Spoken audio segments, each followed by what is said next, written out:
नजदीक है यीशु, वक्त बहुत नजदीक है यीशु, आने वाला है, आने वाला है। वक्त बहुत नजदीक है यीशु, आने वाला है, आने वाला है। मसीह यीशु के मधुर नाम में आप सबको फिर से जय मसीह की। एक और बार प्रभु के महान वचन के साथ आप तक पहुंचने के लिए प्रभु ने मेरे जीवन में दिया वो इस खूबसूरत समय के लिए मैं प्रभु का धन्यवाद करता हूं।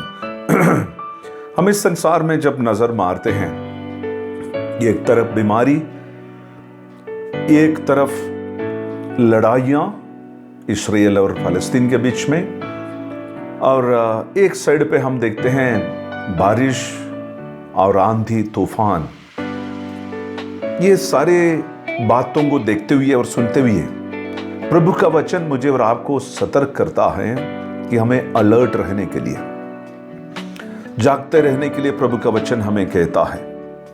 मैं हम सबको इन लक्षणों को, साथ ही साथ में परमेश्वर का वचन और जितनी भी पॉलिटिकल एटमॉस्फेयर अभी बन के उभर के आ रहे हैं, इन सबको देखते हुए हमें ये मालूम होना चाहिए कि हमारा परमेश्वर के पुत्र प्रभु यीशु मसीह की आमद बहुत जल्दी होने वाली है। प्रकाशित वाक्य का पुस्तक जब हम पढ़ते हैं, उसकी 22 के 7 के अंदर हम देखते हैं, देख मैं शीघ्र आने वाला हूं। धन्य है वे जो इस पुस्तक की भविष्यवाणी की बातें मानते हैं। And behold I am coming quickly, blessed is he who heeds the words of the prophecy of this book। प्रभु का वचन अलग अलग जगह पर अलग अलग लोगों से अलग अलग तरीके से लिखा गया है, लेकिन उसके अंदर का मूल बात यीशु मसीह को दर्शाता है। उत्पत्ति से लेकर प्रकाशित वाक्य का पुस्तक आप जब पढ़ेंगे, मानव की उत्पत्ति, मानव की पाप, छुटकारा, यीशु मसीह का आना, जीना, क्रूस पर मरना, जी उठना, स्वर्ग की आरोहण, वापिस आने का हर एक बात प्रभु का वचन के अंदर हम पढ़ते हैं। और प्रभु का वचन ये साफ तौर पर कहता है कि प्रभु यीशु मसीह दोबारा आएगा।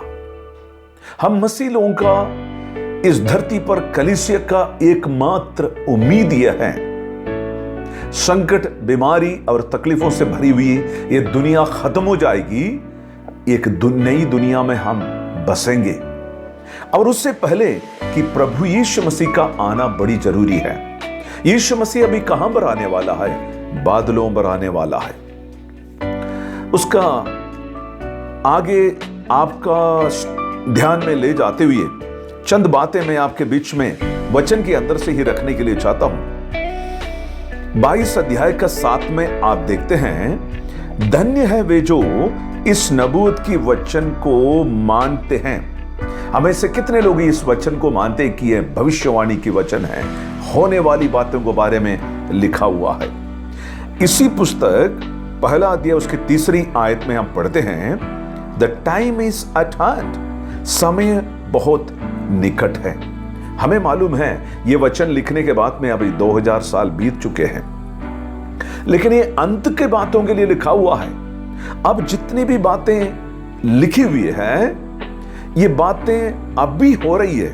इसलिए समय, कौन सा समय है? प्रभु यीशु मसीह का आने का समय बहुत निकट है। 3री एक आयत हम देखते हैं, प्रकाशित वाक्य 3 अध्याय उसकी 11 आयत के अंदर। इसमें हम ऐसे पढ़ते हैं, I am coming quickly, मैं शीघ्र आने वाला हूं। और आगे कहते हैं, जो कुछ तेरे पास है थामे रह, कि कोई और तेरे मुकुट को छीनने नहीं पाए। इसका मतलब यीशु मसीह जल्दी आएगा, तो यीशु के पास हमारे लिए मुकुट रखा हुआ है। इस दुनिया में पीड़ा में, समस्याओं में होकर मसीह जीवन, मसीही सेवकाई करने वालों के लिए मुकुट प्रभु देने वाला है। लेकिन यहां पर यह भी कहते हैं जो तुम्हारे हाथ में है उससे थामे रह।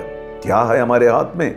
विश्वास, उम्मीद, पवित्रताई, वफादारी, ईमानदारी, ये सबको हमें थामे रहने का जरूरत है। 22 अध्याय का 12वीं आयत में फिर से हम देखते हैं आई एम कमिंग क्विकली, और कहते हैं मैं जल्दी आने वाला हूं। हर एक को अपनी अपनी कामों के अनुसार देने के लिए मेरे पास प्रतिफल है। I have a reward for everyone. अपनी अपनी कामों के अनुसार देने के लिए मेरे पास प्रतिफल है। 22 का 20 में हम पढ़ते हैं श्योरली आई कम क्विकली। यहां पर प्रत्युत्तर भी देता है यूहन्ना जो लिखने वाला, आमीन, प्रभु यीशु मसीह जल्दी आ। मैं हम सबको प्रकाशित वाक्य का पुस्तक के अंदर से इन आयतों के द्वारा हमें मालूम हो जाता है यीशु मसीह बहुत जल्दी आने वाला है।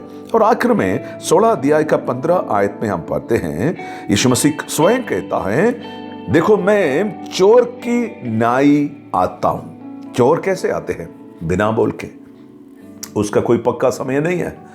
प्रियो, मैं आपको बताना चाहता हूं कलीसिया के लोगों, जितने लोग प्रभु यीशु मसीह का दूसरा आमद का इंतजार करते हैं, इन्हीं दिनों में बहुत जल्दी, सुबह हो सकता, रात को हो सकता, आधी रात को हो सकता है, प्रभु यीशु मसीह चोर की नाई आएंगे। लेकिन यहां पर कुछ बातें हमारे लिए कहते हैं। प्रकाशित वाक्य 16 का 15 में कहते हैं तुम्हारी वस्त्र का चौकसी करना, वस्त्र का चौकसी करना, हमारे जीवन को पवित्र बनाकर रखने की जरूरत है। इस दुनिया का मौज मस्ती में, इस दुनिया की कामकाज में रहते रहते मेरे और आपका मसीही जीवन मलिन ना होने पाए। और आगे कहता है हमें कैसे रहना है? हमें नंगा नहीं दिखना चाहिए। हमारी नंगाई दुनिया के सामने प्रकट नहीं होना चाहिए। हमारे पवित्रता ही, हमारे पवित्र जीवन बनाए रखने की जरूरत है। और प्रभु कहता है जागते रहना है। मैंने चंद बातें जो प्रकाशित वाक्य का पुस्तक के अंदर लिखी हुई कुछ आयतों के द्वारा हम सबको यह बतलाया है यीशु मसीह जल्दी आने वाला है। हमें क्या करना है? थामे रखना है, पवित्रताई बनाए रखना, विश्वास बनाए रखना, विश्वास योग्यता बनाए रखना, ईमानदारी बनाए रखना है। प्रभु इन वचनों के द्वारा हम सबको यीशु की आमद के लिए तैयारी में रखे, पवित्रताई में रखे, विश्वास और विश्वास योग्यता में बनाए रखने के लिए मदद करे। प्रार्थना करें। प्रभु यीशु, पुत्र यीशु के नाम से हम आपके चरणों में आते हैं। प्रभु जी, हम प्रार्थना करते हैं इस समय पर हमारे वचन को सुनने वाले तमाम भाई और बहन, बुजुर्ग, बच्चे, आपके दास और दासी को प्रभु जी आपके आमद के लिए तैयार करें। प्रभु हमारे हाथ में आपने जो कुछ भी दिया हुआ है, जो भी तोड़े दिए हुए हैं, उसको थामे रखने के लिए मदद करें। आपके हाथों में समर्पण करता हूं, पवित्र करें। यीशु के नाम से मांगते हैं, आमीन। God bless you all.